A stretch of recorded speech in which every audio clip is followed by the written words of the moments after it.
So good evening students. Today we will see the current affairs analysis dated from 6th July 2022. First news related to the e-waste management rules recently proposed by the government. So we will study about the e-waste and then what are the rules are in India. What are the management பண்றதுக்கு என்னென்ன rules வச்சிருக்கோம். இப்போ current rulesனால என்னென்ன issues இருக்கு அப்படின்ற we will discuss. So e-waste பொறுத்த வரைக்கும் so it's a electronic waste. So that is consumable products, consumables, parts, etc. That is e-waste. E-waste is divided into 21 category.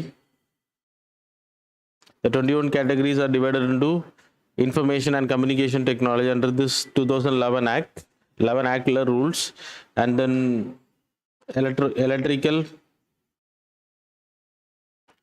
and electronics products, electronics. So either management we having this e-waste management rules. I see the information and communication technology, that is about the Bluetooth technology, devices, Wi-Fi networks, etc. Then boards, etc. Then electrical equipments அப்படினா நீங்க use பண்ணக்கூடிய எல்லாமே வரும். Electrical related மோட்டார்ஸ்ல இருந்து இதெல்லாமே நீங்க throw பண்றீங்களோ that will be waste நீங்க வெளியில எறியறது எல்லாமே வந்து e-waste category. So first e-waste clinic. First e-waste clinic, e-clinic was created in the India, that is Bhopal. Bhopal da first e-waste clinic உருவாக்குறாங்க. சரியா? அப்புறம் e-waste management rules you have to study. E-waste management rules. 2011 you having e-waste management, we started e-waste management rules. Like producer responsibility. So e-waste தயாரிக்கக்கூடிய நிறுவனங்கள், so like electronic products and then ICT தயாரிக்கக்கூடிய நிறுவனங்கள் வந்து அதை வந்து consumers கிட்ட வாங்கணும் voluntary பேசிஸ்ல. It's not compulsory made. It was amended in 2016. The new rules was introduced. In this e-waste na என்னன்றதை டிஃபைன் பண்ணாங்க. 21 categories of e-waste. இது வந்தது இப்போதான் 2016ல. அப்புறம் like extended producer responsibility, which means யாரெல்லாம் e-waste தயாரிக்கிறாங்களோ, so TV companies they have to collect from the customers, and then extended producer responsibility organization have to be can be created. அவங்க வந்து ஒரு organization உருவாக்கிக்கலாம். And the deposit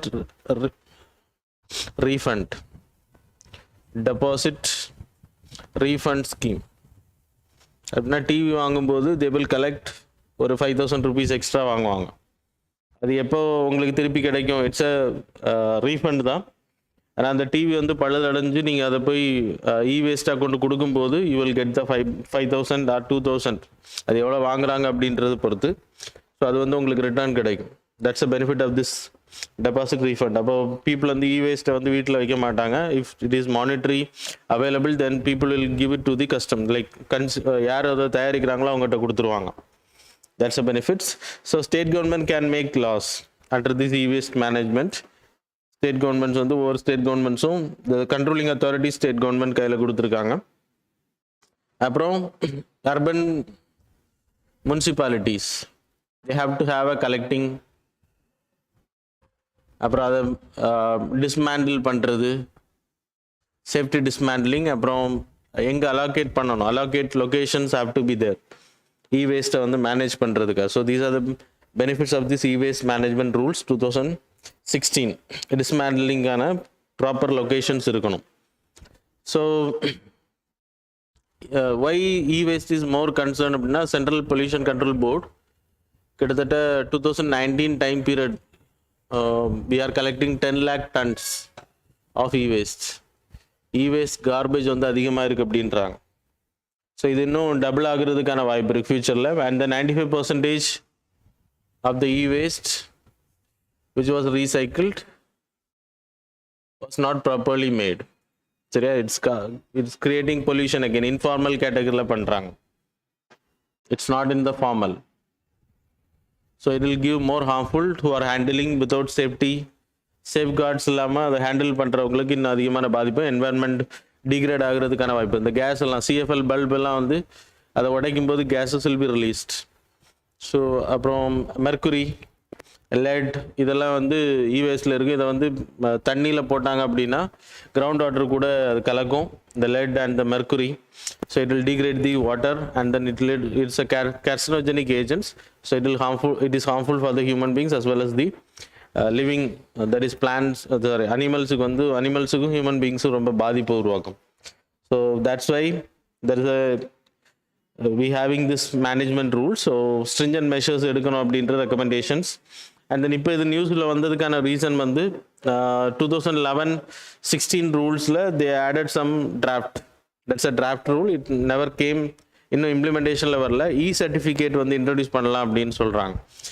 certificate, waste certificates, waste certificates கொடுக்கலாம் அப்படின்றத recommend பண்ணியிருக்காங்க. And then 60% waste வந்து ரீசைக்கிளபிளாக பண்ணணும் அப்படின்றது 2023 அதுவும் டார்கெட் வச்சுருக்காங்க. So these are the things where mentioned in the current affairs categories. But you people have to know about the waste.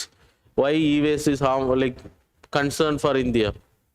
This is the reason. 10 lakh tons we are creating per year. Then definition of e-waste, and then you have to study what are the rules here, and then what are the current affairs. So that's all. The next news related to the state's startup ranking. Not that much important, but you people have to know about the startup. So it was released by Ministry of Commerce and Industries, a Department of Industry and Internal Trade. Ministry of Commerce and Industries, there is a Department of Industry and Internal Trade.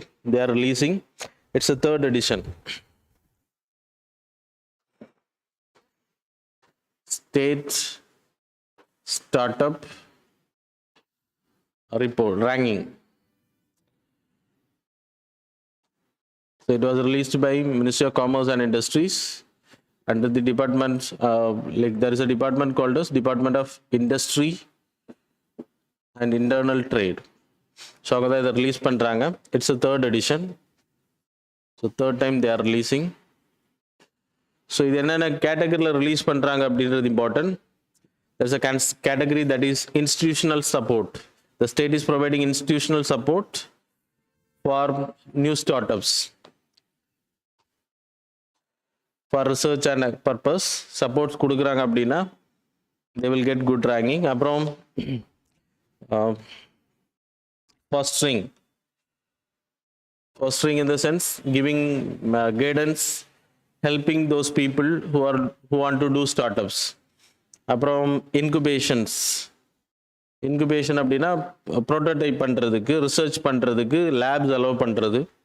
அது like காலேஜஸில் இல்லைன்னா ரிசர்ச் சென்டர்ஸில் you have to allow, இல்லைன்னா ஸ்டார்ட் அப்ஸுக்குன்னு தனி incubation centres have to be there.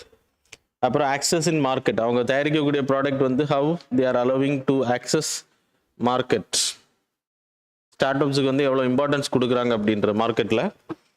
அப்புறம் ஃபண்டிங், ஸ்டேட் கவர்மெண்ட்ஸ் என்னெல்லாம் ஃபண்டிங் பண்ணுறாங்க. Then mentoring. So mentoring you people know guidance. So in this category, so these are the main dimensions were taken in this report. So ranking category. So இது state competition அதிகப்படுத்தும். ரொம்ப இம்பார்ட்டன்ட்னு சொல்ல மாட்டேன், but start up India பற்றி எஸ்ஐஸ் கேட்டாங்க அப்படின்னா you can write something. என்டர்பிரினர்ஷிப்பை பற்றி கேட்டால் யூ கேன் மேக் திஸ். அந்த ரிப்போர்ட் வந்து காம்படிஷனை உருவாக்கும் ஸ்டேட்ஸுக்குள்ளாடி. இப்போ தமிழ்நாடு கேரளாவுக்குள்ளாடி காம்படிஷன்ஸ் அதிகமாகும். அதனால் அதிகமான investments the governments will do. Like பக்கத்தில் நார்த் இந்தியன் ஸ்டேட் அந்த south Indian state competition. So start ups culture வந்து அதிகமாகும். It will help to boost more, create more start ups in India. சரி, ஸ்கில் டெவலப்மெண்ட் கேட்டகரியில் அதிகமாக உருவாகும் அப்படின்றதான். So இதில் ரொம்ப பெர்ஃபார்மிங் ஸ்டேட்ஸ் வந்து குஜராத், ஹை பெர்ஃபார்மிங் கேட்டகரியில் Gujarat, Karnataka, north east union டெரிட்டரியில் Meghalaya is the high performing states. So that's all. The next news related to EPA Act, Environment Protection Act 1986. இதை வந்து அமெண்ட்மெண்ட் பண்ணுறது ரெக்கமெண்டேஷன் பண்ணியிருக்காங்க. That's why it was in news. So Environment Protection Act 1986.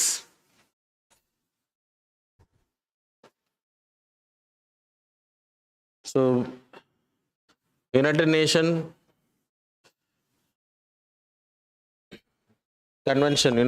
Convention on Human Environment, that is holistic environment, happened in Stockholm. United Nation environment protect பண்றதுக்காக there is a conference happened in 1972. So in the conference the first time we talked about the protection of environment to control the climate change. We have to make concern அப்படின்றத decide பண்ண. So Indian government இந்தியாவுக்குள்ளாடி இருக்கக்கூடிய environment protect பண்ணுறதுக்காக we created this act, 1986 act, Environment Protection Act. So it gives central government the authority to make laws to protect the environment. So important, mainly என்னென்ன பண்ணுவாங்க அப்படின்னா they will study about the environmental problems and they will do planning and then implementations category. So environmental problem என்னென்ன இருக்கு, climate change related, environmental safety என்னென்ன measures எடுக்கணும் அப்படின்ற they will plan, they will study, they will plan and implement. So central government has the authority. Under which act it was created? The United Nations conventions இல்லைனா international agreement implement பண்ணுறது we having a article 253. So they implement பண்ணுறதுக்கு, so to implement this environment like international convention we created this act. And then you having 48A, that is DPSP, like every people, the government has to conserve and to protect the environment. Then 51A, it's about fundamental duties. Environment protect பண்ணனும் அப்படின்ற lakes, forest, everything rivers have to be protected. So இந்த மூணு article அடிப்படையில் தான் இந்த act உருவாக்கப்பட்டிருக்கு. And the central government has the authority அப்படின்னா we having the Central Pollution Control Board and Water Pollution Control Authority is there, Air Pollution Control Authority is there.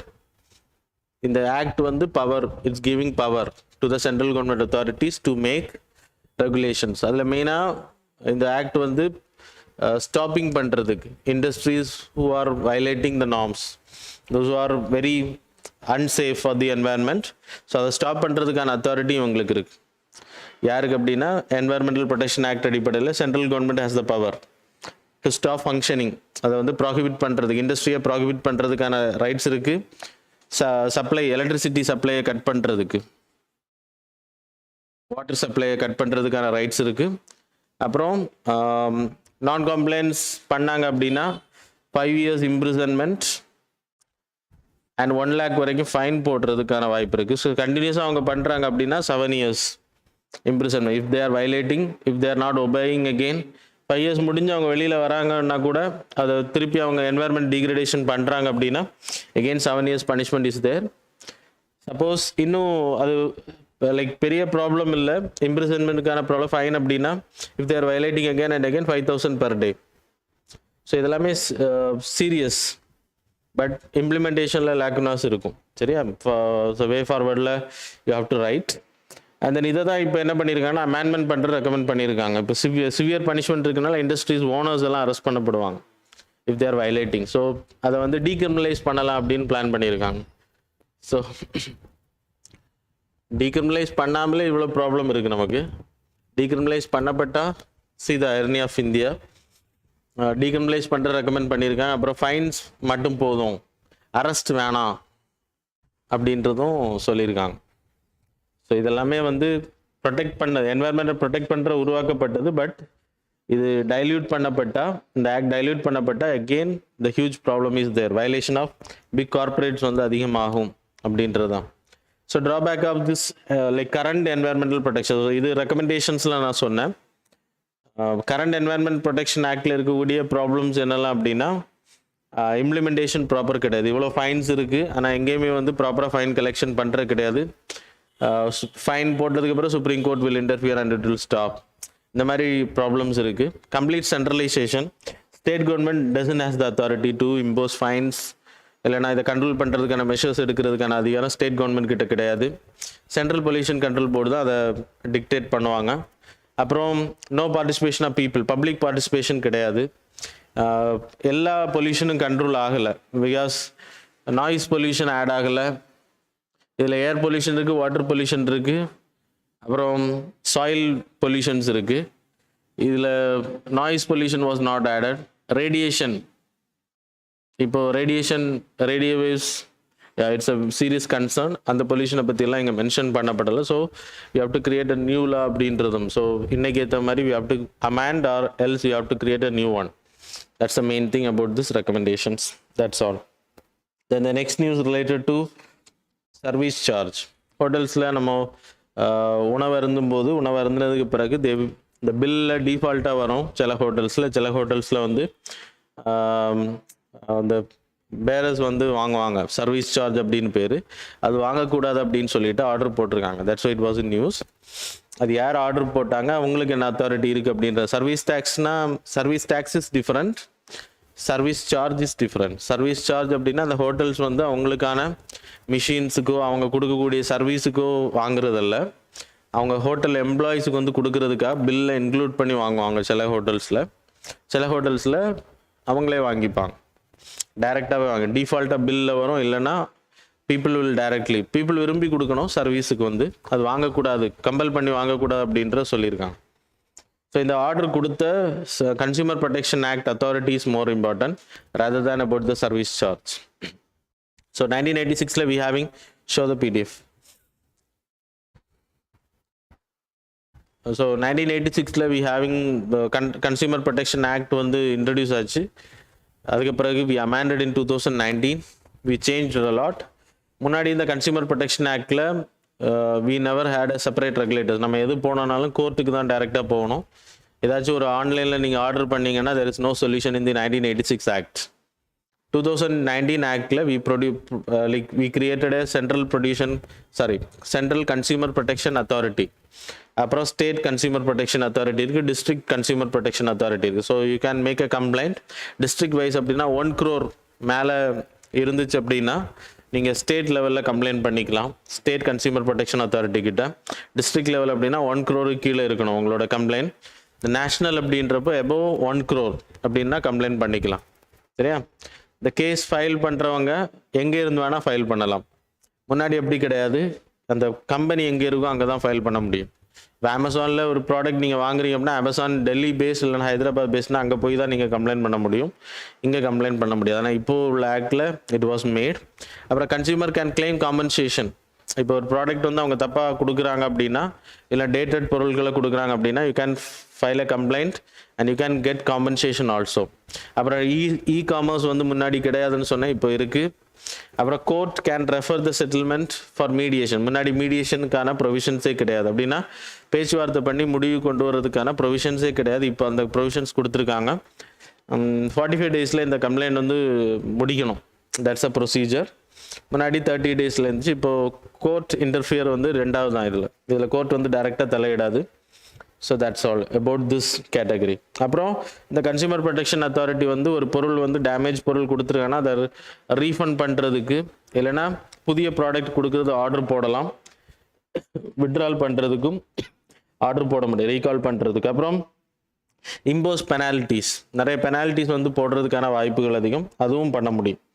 That's about the consumer protection. So இதில் நீங்கள் படிக்க வேண்டிய not about the service charge, compare this consumer protection act 1986 2019 படிச்சுக்கோங்க. 2019 act is more important and consumer protection அத்தாரிட்டிக்கான rights important. So that's all. The next news related to critical minerals. இந்த critical minerals வந்து already we are making lot of agreements with the countries. அதில் Australia கூட இப்போ ஒரு agreement பண்ணியிருக்கோம். Critical மினரல்ஸை எடுக்கிறதுக்கு India கூட சேர்ந்து Australia it's going to invest 5.8 million for 3 years வந்து இன்வெஸ்ட் பண்ண போகிறாங்க. It's not a huge amount, but they are going to do. அந்த கிரிட்டிக்கல் மினரல்ஸ் அப்படின்னு எடுத்துக்கிட்டிங்கன்னா we having rare earth metals இருக்குது, கிரிட்டிக்கல் மினரல்ஸ் இருக்குது. கிரிட்டிக்கல் மினரல்ஸ் அப்படின்னா இப்போ ஒரு புதிய டெக்னாலஜி, இப்போ செல்ஃபோன் பண்ணுறதுக்கு லேப்டாப்ஸ், அப்புறம் சோலார் பேனல்ஸ், இந்த மாதிரி மாடர்ன் டெக்னாலஜியை பண்ணுறதுக்கான டிமாண்டட் மினரல்ஸ். அது இன்றைக்கி ரொம்ப டிமாண்ட் அதிகமாக இருக்குது. அந்த மினரல்ஸுக்கு பேர் ரேர் எர்த் மெட்டல்ஸ்னு பேர். தட் இஸ் லித்தியம், கோபால்ட், அப்புறம் ரேர் எர்த்தில் நான் சொன்னது கிரிட்டிக்கல் மினரல்ஸ்னு சொன்னேன். கிரிட்டிக்கல் மினரல்ஸில் ரேர் எர்த் மினரல்ஸும் வரும், கோபால்ட் வரும், லித்தியம், இதெல்லாம் கிராஃபைட்டாக இருக்கட்டும், இதெல்லாமே வந்து conducting material can be use for chargers create பண்ணுறதுக்கு, சோலார் பேனல்ஸ் உருவாக்குறதுக்காக, அப்புறம் you people know electronics products உருவாக்குறது, கண்டெம்பரரி இப்போ இருக்கக்கூடிய மாடர்ன் டெக்னாலஜி உருவாக்குறதுக்கு பயன்படுத்தக்கூடியது, chip micro like processors, chips எல்லாம் உருவாக்குற கண்ட்ரோலர்ஸ் உருவாக்குறதுக்காக பயன்படுத்துறது இதுக்கு பேர். அப்புறம் அட்வான்ஸ்டாக எடுத்துக்கிட்டிங்கன்னா டிஃபென்ஸ் டெக்னாலஜி அண்ட் ஏவியேஷனில் ட்ரோன்ஸ் பயன்படுத்துகிறது, ஜெட். நீங்கள் செமிகண்டக்டர் டிமாண்ட் ரொம்ப அதிகமாக, அதுக்கான காரணம் என்னென்னா ஜெர்மானியம், சிலிக்கான் போன்ற மினரல்ஸ் வந்து கிடைக்கல, தட்டுப்பாடு. அதனால தான் செமிகண்டக்டர்ஸ் இண்டஸ்ட்ரீஸ் வந்து தயாரிக்க முடியலை அப்படின்ற சொல்லியிருந்தாங்க. அதுக்கான காரணம் லாக்டவுன் அப்படின்றது சொல்லியிருந்தாங்க. அதனால நிறைய கம்பெனிஸ் வந்து கார் கம்பெனிஸ் மெயின்லி அஃபெக்டட். செமிகண்டக்டர்ஸ்னால் மைக்ரோ ப்ராசஸர்ஸ், கண்ட்ரோலர்ஸ் இதெல்லாமே வரும். ஸோ இது கிடைக்காத பற்றாக்குறையினால தான் இது பாதிக்கப்பட்டுச்சு. அப்போ கிரிட்டிக்கல் மினரல்ஸ் எடுத்துக்கிட்டிங்கன்னா ஏன் இவ்வளோ பெரிய ப்ராப்ளம் இருக்குது இந்த இண்டஸ்ட்ரி எடுத்துன்னா, mainly it was controlled by China.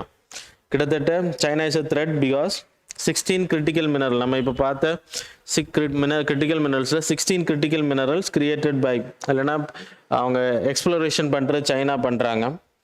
World லெவலில் 70% 70% ஆஃப் கோபால்ட் வந்து அவங்க கண்ட்ரியில் தான் எடுக்கிறாங்க. அது மாதிரி ரேர் எர்த் மெட்டீரியல்ஸ் வந்து 60% அவங்க கண்ட்ரியில் தான் எடுக்கிறதா சொல்லப்படுது. சரியா? So that's the main concern. China is a thread. அது மாதிரி 50 to 60% லித்தியம் ப்ராசஸிங் பண்ணுறது அவங்க கண்ட்ரியில் தான்.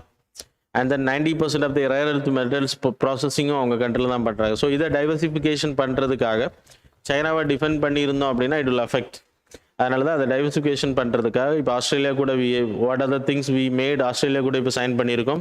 We created department like BHEL மாதிரி கானிஜ் பிதேஷ் இந்தியா லிமிடெட் அப்படின்னு சொல்லி ஒன்று கிரியேட் பண்ணியிருக்கோம். அது ஆல்ரெடி அர்ஜென்டினா கூட we signed an agreement for lithium. அது ஆல்ரெடி நான் உங்களுக்கு சொல்லியிருக்கேன். அந்த லித்தியம் ட்ரையாங்கிள் ஏரியாவில் வி சைன்டு, அர்ஜென்டினா கூட நம்ம சைன் பண்ணியிருக்கோம். அங்கேருந்து நம்மக்கிட்ட லித்தியம் கம்மி, அங்கே லித்தியம் அதிகமாக இருக்குது. ஸோ அதை எக்ஸ்ப்ளோரேஷன் பண்ணி எடுக்கிறதுக்கு வி சைன்ட் அன் அக்ரிமெண்ட். அது மாதிரி இப்போது ஆஸ்திரேலியா கூட சைன் பண்ணது, இந்தியன் கவர்மெண்ட் சைன் பண்ணது கனிஜ் பிதேஷ் இந்தியா லிமிடெட் தான் சைன் பண்ணியிருக்காங்க. That's why this Khanij பிதேஷ் India லிமிடெட்னா என்ன அப்படின்றத தெரிஞ்சுக்கணும். கிரிட்டிக்கல் எலிமெண்ட்ஸ்னால், கிரிட்டிக்கல் மினரல்ஸ்னால் என்னன்னு தெரியணும், ரேர் எர்த் மினரல்ஸ்னால் என்னன்னு தெரியணும். So there are differences. So people have to note. The next news related to National Food Security. National Food Security Act. National Food Security Act பொறுத்த வரைக்கும் there is a surveyல ranking was taken between the states. யார் வந்து இதை ப்ராப்பராக implement பண்ணுறாங்க அப்படின்ற கேட்டகரியில் அதில் Odisha was the toppest state to implement the National Food Security Act. ஏன் ஒடிசா மட்டும்தான் டாப்பா அப்படின்னா, other state is also there, but Odisha is the top because of electronic cards. அப்புறம் one nation one ration card வந்து இஷ்யூ பண்ணதில் top அவங்க. So national food security act முதல்ல பார்ப்போம். So national food security act 2013 it was created. It was created for the purpose of providing 3 rupeesக்கு வந்து rice per kg. அப்புறம் இது public distribution system மூலமாக, ரேஷன் ஷாப் மூலமாக. And then 2 rupees. So in Tamil Nadu we are having free rice. So அது இதில் லிஸ்ட்டில் வராது. ஸோ பெர் கேஜி ஆஃப் வீட்.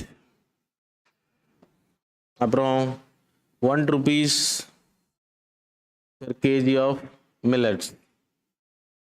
ஸோ இது வந்து ஒரு பர்சனுக்கு வந்து, ஒரு ஃபேமிலியில் 1 personக்கு 5 kg per month. அப்போ 5 members இருக்காங்கன்னா 25 kg will be provided. இது போக you having pregnant lactating mothers இருக்காங்க அப்படின்னா, after pregnancy 6 months, pregnancy lactating mother அப்படின்னா 6 months வரைக்கும் ஒரு 6,000க்கான, நேற்றுக்கு நான் உங்களுக்கு சொன்னேன் டேக் ஹோம் ரேஷன் 6,000க்கான குக்டு அப்புறம் பேக்கேஜ்டு ஃபுட் வந்து provide பண்ணப்படணும். 600 calories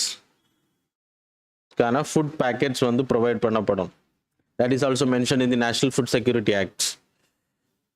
Then next one, the 6 to 14 children's, those who are in the schools la வந்து hot meals, cooked meals provide பண்ணப்படும். Cooked meals. So these are the main important about the National Food Security Act. இது நார்மலா இப்போ Covid டைம்ல என்ன பண்ணாங்க அப்படின்னா ஆத்ம நிர்பார் அபியான் மூலமா free rations like 5 kg extra 5 இப்போ ஆல்ரெடி 25 கிடைக்குது, இப்போ 5 kg extra will be provided per person. So that's about the Food Security Act. இது ஆத்ம நிர்பார் அபியான் மூலமா ஜஸ்ட் இன்க்ரிமெண்டேஷன் தான், ஒரு சின்ன இன்க்ரிமெண்ட் பண்ணாங்க, அவ்வளோதான். அது முடிஞ்சிருச்சு, இட்ஸ் ஓவர் நவ். ஸோ இதுதான் நார்மல் ஃபுட் செக்யூரிட்டி ஆக்ட். அப்புறம் there is an Antyodaya Anna Yojana, AIY poverty below poverty line card. இதில் வந்து 35 kg per ஃபேமிலி, ஒரு ஃபேமிலிக்கு 35 kg வந்து ப்ரொவைட் பண்ணுறாங்க. That's about the Antyodaya Anna Yojana. So இதான் targeted public distribution system. Tamil Nadu we having targeted public distribution system in smart cards. Smart card issue பண்ணியிருக்காங்க, சரியா? So இது வந்து like it's a success because it's reducing the poverty level. இது எவ்வளோ percentage பாப்புலேஷனை cover பண்ணுறாங்கன்னா rural ஏரியாவில் 60% பாப்புலேஷன், 70% பாப்புலேஷன். அர்பன் ஏரியா அப்படின்னா 60% population, 50. This is 75, this is 50. Total வந்து 66% population is covered. Approximation overall India ஃபுல்லாக. மீதி இருக்கக்கூடியவங்களுக்கு இது கிடையாது, நேஷ்னல் ஃபுட் செக்யூரிட்டி ஆக்டில் அவங்க கவர் ஆக மாட்டாங்க. So this is a benefit. India ஃபுல்லாக இன்றைக்கி பாவர்ட்டியில் இருக்கக்கூடிய யாருமே வந்து உணவு இல்லாமல் சாகிற நிலைமை இல்லை. ஸோ ஆனால் என்ன அப்படின்னா ரேஷன் கார்டு இருக்கணும், ரேஷன் கார்டு இருந்தால் தான் கிடைக்கும். ரேஷன் கார்டுக்குன்னா வீடு இருக்கணும், இல்லைன்னா வாடகை வீடு இருக்கணும். வீடு இல்லாத லேண்ட்லெஸ் பீப்புள், ஹோம்லெஸ் பீப்புளுக்கு நோ சொல்யூஷன்ஸ். அட்ரஸ் இல்லை அப்படின்னா தெர் ஆர் இஷ்யூஸ். இதெல்லாம் சேலஞ்சஸில் நீங்கள் எழுதிக்கலாம். இப்போ ஒடிசா இஸ் அ டாப் அப்படின்னு சொன்னேன்.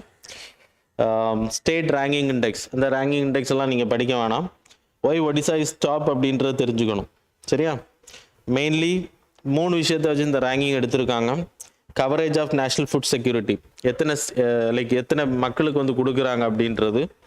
அப்புறம் டெலிவரி பிளாட்ஃபார்ம் அப்படின்னா இன்றைக்கி ஃபேர் ஷாப்ஸ் இருக்குல்ல, ரேஷன் ஷாப்ஸுக்கு வந்து எவ்வளோ நாளில் அது வந்து சேருது, கரெக்டாக போய் சேருது. சில ஸ்டேட்ஸில் வந்து வீடுகளுக்கே கொண்டு டிஸ்ட்ரிபியூட் பண்ணுறாங்க. அப்புறம் நியூட்ரிஷன் எந்த அளவுக்கு அதில் இருக்குது அப்படின்றது, அது பொறுத்து தான் அந்த ரேங்கிங் பண்ணுறாங்க. அதில் ஒடிசாவுக்கு வந்து எப்படி என்னென்ன கேட்டகரியில் கிடச்சிருக்குன்னா ஃபோர்ட்டிஃபைட் ரைஸ் அதிகமாக கொடுக்குறாங்க Odisha. So I will write here why Odisha is in top. This is important because while writing national food security you can write as a case study. Why Odisha is success? Real time card பயன்படுத்துகிறாங்க, நம்மள மாதிரி smart card பயன்படுத்துகிறாங்க. அப்போ தமிழ்நாடுக்கு ஏன் கிடைக்கலன்னா தமிழ்நாடு வந்து one nation one ration கார்டில் வரல.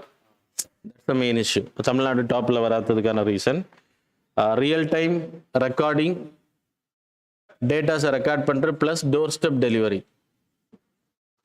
ரெண்டாவது விஷயம் வந்து ஒன் நேஷன் ஒன் ரேஷன் கார்டில் இருக்காங்க அப்படின்னா Odisha people if they go outside also they will get the benefit. But Tamil Nadu people those who are staying they won't get the benefits because we never accepted it. அதெல்லாம் accept பண்ண வேண்டிய விஷயம். ஆனால் migrated people can get the benefits. இல்லைன்னா அங்கே போயிட்டு அங்கே stay பண்ணி அங்கே ரேஷன் கார்டு வாங்கணும். That's a big problem. இது வந்து இம்பார்ட்டன்ட் தான், எல்லா ஸ்டேட்ஸுமே ஏற்றுக்க வேண்டிய விஷயம். அப்புறம் ஃபோர்ட்டிஃபைட் ரைஸ்னால் என்னது? இன்க்ரீடியன்ஸ் ஆட் பண்ணுறது. ரைஸ் கெர்னல்ஸ் மூலமாக micro nutrients and nutrients will be added. So அது வந்து சில டிஸ்ட்ரிக்டில் கொடுக்குறாங்க, மெயினாக மாண்டியா அப்படின்ற பிளேஸில். So these are the impart. அப்புறம் லைக் எல்லா ஃபேர் ஷாப்லேயும் பிஓஎஸ் மிஷின்ஸ் இருக்கும், நம்ம ஊர்களில் இருக்கிற மாதிரி. ஆதார் கார்டு லிங்க்ட் அப்படின்றப்போ கம்ப்யூட்டரைசேஷன் பண்ணப்பட்டிருக்கு. So that's the thing. இது எல்லாமே தமிழ்நாட்டிலையும் பண்ணப்பட்டிருக்கு. டோர் ஸ்டெப் டெலிவரி கிடையாது. அப்புறம் ஒன் நேஷன் ஒன் ரேஷன் கார்டில் we are not in the top. மற்றபடி we are providing free rice. இது கிடையாது, இந்த ரேட் கிடையாது. அதனால் தமிழ்நாடு டாப்பில் வந்திருக்கணும். ஆனால் ஒன் நேஷன் ஒன் ரேஷன் கார்டில் நம்ம இல்லை. அப்புறம் டோர் ஸ்டெப் டெலிவரி கிடையாது. சரியா? That's a problem. இது 2 நாள் தான் தமிழ்நாடு இல்லை அப்படின்ற நினைக்கிறேன் நான். So that's all. The next news related to Africa union. Africa union வந்து 2002ல் it came as a full fledged organisation. அதுக்கு யூரோப்பியன் யூனியனை பற்றி சொன்னேன். யூனியன் வந்தாலே it's a custom union, it's a free trade movement. Goods services மட்டும் இல்லை, people movement will also be there. Africa யூனியனை எடுத்துக்கிட்டா, யூனியன் அப்படின்னா கஸ்டம் யூனியன். கஸ்டம் யூனியன் அப்படின்னாலே பீப்புள் மூவ்மெண்ட் இருக்கும். லேபர்ஸ் வந்து இந்த ஆஃப்ரிக்காவுக்குள்ளாடி 55 கண்ட்ரீஸ் இருக்குது. 55 கண்ட்ரீஸில் there is a union, African union. இந்த 55 கண்ட்ரீஸுக்குள்ளாடி எங்கே வேணால் போய்க்கலாம், எங்கே வேணால் போய் ஒர்க் பண்ணிக்கலாம் வித்தவுட் எனி விசா. அது செக்யூரிட்டி டாக்குமெண்ட்ஸ் எதுவும் தேவை கிடையாது. They can move. அது மாதிரி goods and service will also move. சில டேரிஃப்ஸ் இருக்கும். ஃப்ரீ ட்ரேட் அக்ரிமெண்ட் இல்லை அப்படின்னா goods services tourism etcetera every thing is without hassle ஃப்ரீயாக இது நடக்கும். அதான் யூனியனை பொறுத்த வரைக்கும். They started negotiating much before and came into existence by 2002. கிட்டத்தட்ட 20 வருஷம் ஆயிருக்கு. அந்த டைம் பீரியடில் 2018ல் they sign this agreement that is called as Africa free trade continent, African continental free trade agreement. So it's a free trade agreement between the 55 countries. 54 countries are the part of this group. ஒரு country மட்டும், எரித்ரியா மட்டும் கிடையாது.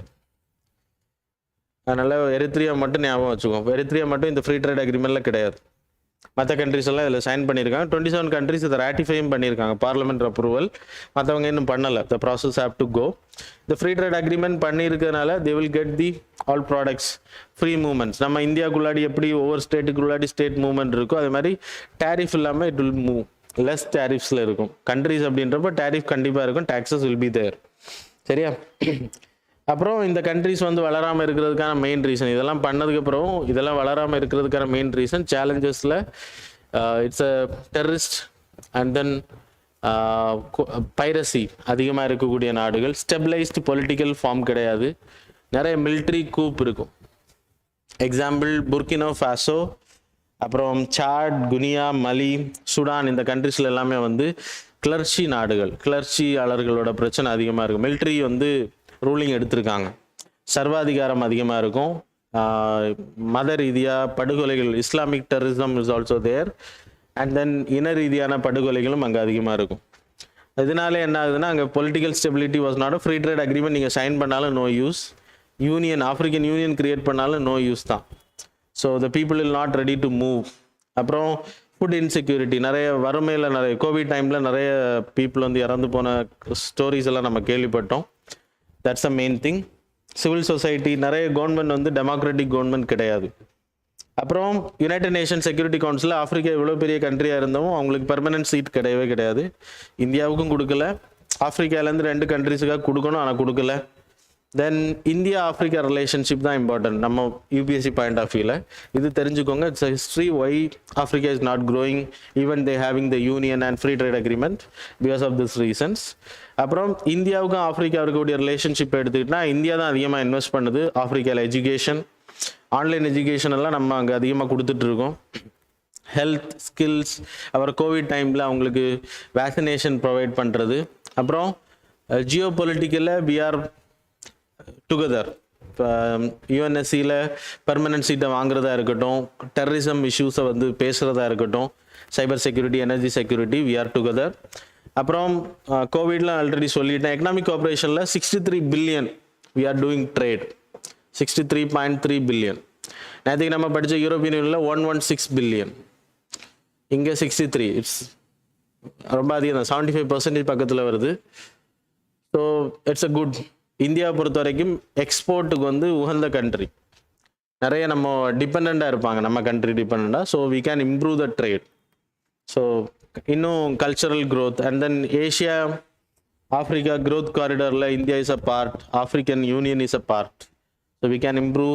Japan is also a part to improve the infrastructure. அதெல்லாம் பண்ணோம் அப்படின்னா, அது மாதிரி China நிறைய இன்வெஸ்ட்மெண்ட் பண்ணுறாங்க. That's a threat for us. That's all. The next news. 8th news related to windfall tax. இது ஒன்றும் இல்லை, சிம்பிளாக சொல்லிடுறேன். So time is moving. So ஆக்சுவலாக நம்ம கோவிட் டைம் பீரியட்லேயும் சரி, உக்ரைன் ரஷ்யா இஷ்யூவாக இருக்கும்போதும் சரி, பெட்ரோல் ரேட் வந்து ரொம்ப அதிகமாகிடுச்சு. அதுக்கான ரீசன் ப்ரொடக்ஷன் ஸ்டாப் ஆனது. ரஷ்யாவோட எண்ணெய் வந்து இன்டர்நேஷ்னல் மார்க்கெட்டில் இல்லை. அப்போ இந்தியா என்ன பண்ணாங்க, we made a agreement with Russia and we bought it for lesser amount, கம்மியான. ஆனால் இந்தியன் மக்களுக்கு நம்ம கம்மியாக கொடுக்கறது இல்லை. அதை என்ன பண்ணாங்கன்னா, இந்த கம்பெனிஸ் எல்லாம் என்ன பண்ணாங்க, there is a huge demand in the outside. அப்போ இங்கேருந்து வாங்கினதை கம்மியாக வாங்கினது என்ன பண்ணுறாங்க, வெளியில் கொண்டு போய் நல்ல சீப்பான ரேட்டு, அதிகமான ரேட்டு விற்கிறாங்க. அது ஆல்ரெடி ஒரு இஷ்யூ இருந்துச்சு, அமெரிக்கா கூட அதை சொல்லியிருந்தாங்க. இந்தியாவோட companies are gaining a huge profit. So அதனால என்ன ஆச்சுன்னா, ரீசெண்டாக நமக்கு பெட்ரோல் தட்டும் உருவாச்சு. ஏன்னா அங்கேருந்து நம்ம எல்லாத்தையும் வெளியில் அனுப்பிட்டு இருக்கோம். ஏன்னா ரஷ்யா கிட்டே இருந்து இன்டர்நேஷ்னலில் க்ரூட் ஆயில் கிடையாது. அதனால் எல்லா கண்ட்ரிஸும் நம்மளை மாதிரி இருக்கக்கூடிய கண்ட்ரிஸ் யாரெல்லாம் ரஷ்யாட்டேருந்து வாங்குறாங்களோ அவங்கள்ட்டேருந்து வாங்குறாங்க. அப்போ இது மத்திய அரசுக்கு தெரியாமல் இருந்துச்சா அப்படின்னா தெரியும், கண்டிப்பாக தெரியும். ஆனால் எப்போ அவங்க like they realise it's a critical problem, we exported a lot.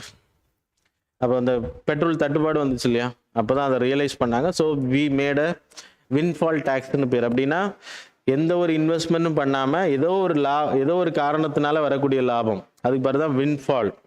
There is a huge profit. அப்படின்னா ஒரு இன்வெஸ்ட்மெண்ட் பண்ணி ப்ராஃபிட் எடுத்தால் அது அவங்களோட உழைப்பு. ஆனால் எந்த இன்வெஸ்ட்மெண்ட்டுமே பண்ணாமல், எந்த இன்ஃப்ராஸ்ட்ரக்சர் டெவலப்மெண்ட்டுமே பண்ணாமல், இன்டர்நேஷ்னலில் இல்லைனா நாட்டுக்குள்ளாடி நடக்கக்கூடிய ஒரு சின்ன லாபத்தினால, இப்போ you having 100 kg of gold திடீர்னு 1000 ரூபா ஒரு பவுனுக்கு ஏறிடுச்சு அப்படின்னா இட்ஸ் அ வின்ஃபால் தான். ஸோ இதுக்கு வந்து அந்த வின்ஃபால் வந்து இது உழைப்பினால் வராதது அப்படின்றனால அதுக்கு டேக்ஸ் போடுறதுக்கு பேர் தான் வின்ஃபால் டேக்ஸ். அப்படின்னா இப்போது ஏற்றுமதி பண்ணலாம், ஆனால் பெட்ரோலுக்கு வந்து 13 rupees டேக்ஸ் போட்டிருக்காங்க. வெளியில் ஏற்றுமதி நமக்கு இல்லை, வெளியில் ஏற்றுமதி பண்ணுறதுக்கு. And 6 rupees for diesel. அது மாதிரி ஏடிஎஃப்க்கு வந்து 6 rupees. ஸோ இதன் மூலமாக அதிகமாக எக்ஸ்போர்ட் பண்ணுறது மட்டும் இல்லை, எக்ஸ்போர்ட் நடக்கும், நார்மலாக நடக்கும். இந்தியன் மார்க்கெட்டில் ஃபியூவல் தட்டுப்பாடு இல்லாமல் இருக்கும். ஸோ எல்லாமே எக்ஸ்போர்ட் பண்ணாமல் இருக்கிறது ஹெல்ப் பண்ணும். So that's all about this news. And the final one about Assam flood. The flood in Assam. Flood அப்படின்னா உங்களுக்கு என்னன்னு தெரியும், it's a natural disaster. Ice அதிகமாக மெல்ட் ஆகுறதுனால, சுனாமி வர்றதுனால, இல்லைன்னா சைக்ளோன்ஸ் அதிகமாக அக்கர் ஆகுறதுனால, மழை பெய்யறதுனால ஃப்ளட் அதிகமாகும். the cloud burstனால. there are different types of floods. flash flood இருக்கு, cloud burstனால வரக்கூடியது. river floods இருக்கு, அது ரிவரோட அளவை தாண்டி வெளியில் தண்ணி வர்றதுக்கு பேர் ரிவர் ஃப்ளட். அது மழை பெய்யறதுனால நடக்கும், ஐஸ் மெல்ட் ஆகுறதுனால நடக்கும், ஸ்னோ மெல்ட்டிங். கோஸ்டல் ஃப்ளட்ஸ் எடுத்துக்கிட்டிங்கன்னா யூ ஹேவிங் சுனாமிஸ்னால நடக்கக்கூடியது. அசாம் ஃப்ளட் இந்த வாட்டி எந்த அளவுக்கு இம்பார்ட்டன்ட் அப்படின்னா, சம்மர் சீசன்லேயும் உங்களுக்கு சம்மர் ரெயின்ஃபால்லேயும் உங்களுக்கு ஃப்ளட் இருந்துச்சு. அது மாதிரி இப்போது சவுத் வெஸ்ட் மான்சூனோட ஹை பீக்லேயும் உங்களுக்கு பயங்கரமான ஃப்ளட் இருந்துச்சு. இந்த டெலுஜ் வந்து நார்மலாக இருக்கிறது அசாமை பொறுத்த வரைக்கும். அந்த பீப்புள் வந்து அதை வாழ பழகிட்டாங்க ஃப்ளட்டு கூடவே அப்படின்றது. ஆனால் flood plain is important. Flood வந்து இம்பார்ட்டன்ட் அப்படின்றாங்க அசாம் போன்ற ஸ்டேட்ஸுக்கு. ஏன் அப்படின்னா it will increase the fish production, அதிகப்படுத்தும். ஓல்டு டெபாசிட் எல்லாம் எடுத்துகிட்டு போகும் அந்த இடத்த விட்டு. ஃப்ளட் பிளைன்ஸ் அதிகமாகும், லோவர் லேண்டெல்லாம் ஹை லேண்டாக மாற்றும். அதனால ஃப்ளட் பிளைன்ஸ் ரொம்ப இம்பார்ட்டன்ட் அப்படின்றது இந்த ஆர்டிக்கிளில் சொல்கிறாங்க. ஸோ ட்ராபேக்ஸ் இல்லாமல் பாசிட்டிவ் சைடாக சொல்கிறாங்க. Rejuvenation of flood plains ecosystem. Low land வந்து ரிவர் பெட்ஸில் வந்து அதிகமாகிறது, ஹை லேண்ட்ஸாக மாறுறது. அப்புறம் adjusted with the river beds, that's a benefit. Problems எடுத்துக்கிட்டிங்கன்னா லிவ் ஸ்டாக் வந்து எடுத்துகிட்டு காசிரங்கா நேஷனல் பார்க்குக்குள்ளாடியெல்லாம் அந்த தண்ணி போகும். அதனால் அங்கே இருக்கக்கூடிய ecosystem will get affected. Kaziranga national பார்க்கில் லைக் அங்கே இருக்கக்கூடிய ஓல்டு டெபாசிட் வில் கோ. அப்போ ஈகோ சிஸ்டம் வந்து இன்னும் ப்ரொடக்டிவிட்டியாக மாறும் அப்படின்றாங்க ஃப்ளட் வர்றதுனால. அப்புறம் தோட்டங்கள் எல்லாமே வந்து ஃப்ளட்டுனால டேமேஜ் ஆகுது, நார்மல். அதுக்கு நம்ம இந்தியன் கவர்மெண்ட் என்னெல்லாம் ப்ரோக்ராம் வச்சுருக்காங்க அப்படின்றது இந்த பாக்ஸில் போட்டிருக்கேன். So you can study flood management programme. Central water commissions they having a planning, modernised எக்யூப்மெண்ட்ஸை பயன்படுத்துகிறது, மாடர்னைஸ் சிஸ்டம். அப்புறம் ஃப்ளட் பிளான்ஸ் சோனிங் அப்படின்னா ஃப்ளட் அதிகமாக வரக்கூடிய ரிவர் பக்கத்தில் போயிட்டு கன்ஸ்ட்ரக்ஷனை உருவாக்காமல், எம்பார்க்மெண்ட்ஸை உருவாக்காமல் இருக்கிறது. தண்ணி வந்து ஓடி போகிறதுக்கான இடத்த வந்து அலோவ் பண்ணுறது. அலோவ் பண்ணாத பட்சத்தில் தான் தண்ணி வந்து சிட்டிக்குள்ளாடியும் கிராமங்களுக்குள்ளாடியும் தண்ணி வரும் உடையிறதுனால. So that's all about this news and that's all about today's current affairs too. Now we will see the questions.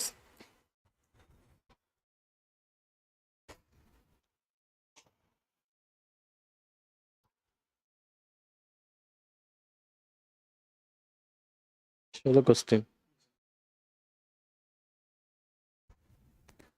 So, question number 1.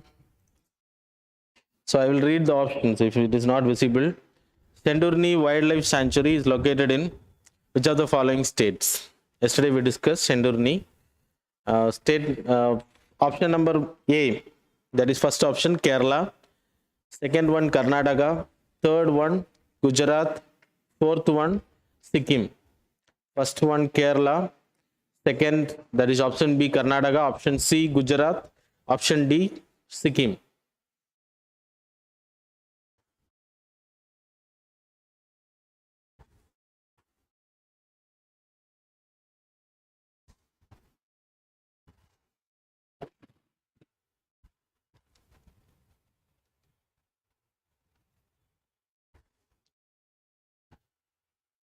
So question number 2, with reference to Chakma people, consider the following statements. Statement number 1, the Chakma people are a tribal people from the eastern most regions of the Indian subcontinent. Statement number 2, they are the largest ethnic group in the Chittagong Hill Tracts region of southeastern Bangladesh and the second largest in the Mizoram, India. So which of the statements given above is are correct? Options are A, one only, B, two only, C, both, D, neither.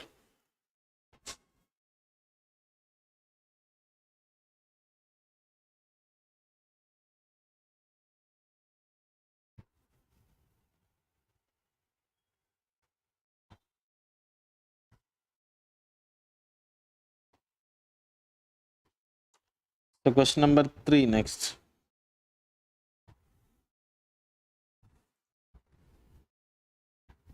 With reference to National Investigation Agency, consider the following statements. Statement number 1, it is headquartered in Chennai. Statement number 2, the agency came into existence on December 31st, 2008 and started functioning in 2009 in the wake of 26/11 Mumbai terror attack in November 2008. So which of the statements given above is are correct? Options are A, one only, B, two only, C, both, D, neither.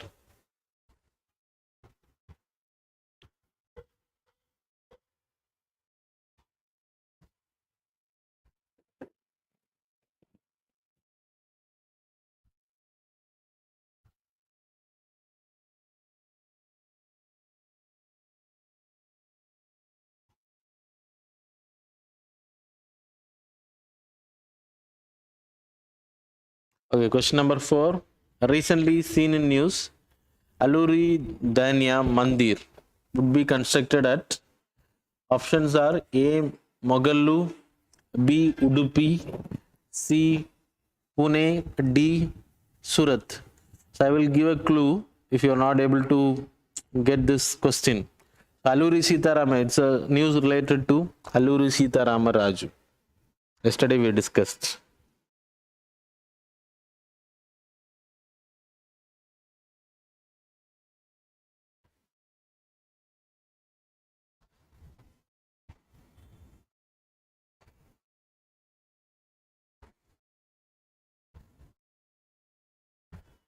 Then question number 5. Which of the following countries are members of the Lanchang Mekong Corporation?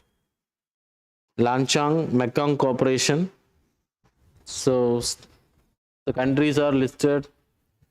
First one China, second Cambodia, third Myanmar, fourth Tibet, fifth Japan, sixth Thailand, seventh Vietnam. Select the correct answers using the codes given below. Options are A, 1, 2 and 3 only. Options B, 4, 5, 6, 7 only. Option C, 1, 4, 5, 6 only. Option D, 1, 2, 3, 6, 7 only. Give me the answers.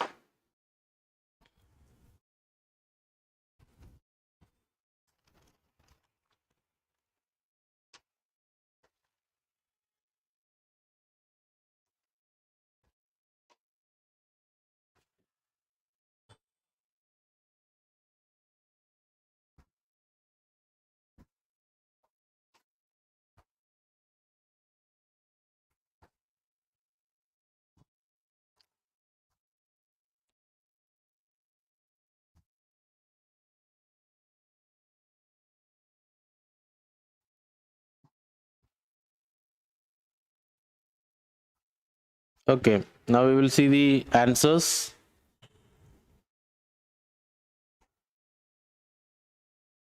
So question number 1, that is A.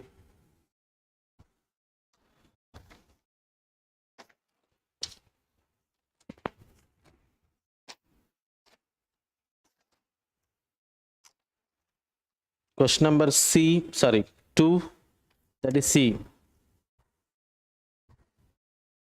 Question number 3, that is B. Too early.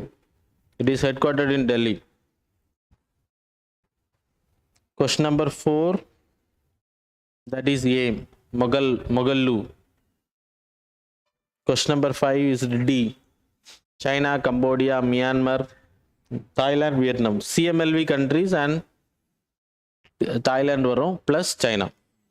இவ்வளோ கண்ட்ரிஸும் நேற்று attend பண்ணாங்கன்னு சொன்னேன். So that's all about the MCQ. So cross check your answers. Now I will display the mains answer rating. So question number 1, that is enumerate the problems and prospects of e-waste in India. So enumerate your answers and send it. So thanks a lot for joining with us.